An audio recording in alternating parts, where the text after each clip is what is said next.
महाभारत के वन पर्व में जब युधिष्ठिर और द्रौपदी के बीच संवाद होता है, तो युधिष्ठिर ने द्रौपदी में एक विशेष अवगुण का उल्लेख किया था। इस प्रसंग में द्रौपदी अपने पतियों की दुर्दशा पर दुख व्यक्त करती हैं और कौरवों के अन्याय का बदला लेने के लिए उन्हें प्रेरित करती हैं। हालांकि युधिष्ठिर अपनी नैतिकता और धर्म का पालन करते हुए शांति बनाए रखने की बात करते हैं।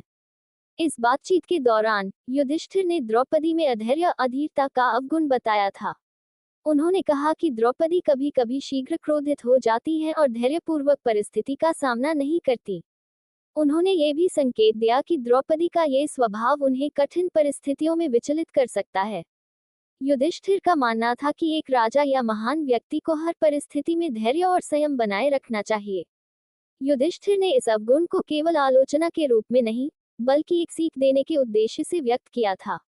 उन्होंने द्रौपदी को यह समझाने की कोशिश की कि कठिन समय में संयम और धैर्य रखना महत्वपूर्ण है। उन्होंने कहा कि क्रोध और अधैर्य से निर्णय गलत हो सकते हैं और इससे विनाश की संभावना बढ़ जाती है। युधिष्ठिर की यह बात उनके धर्म और जीवन के प्रति दृष्टिकोण को स्पष्ट करती है।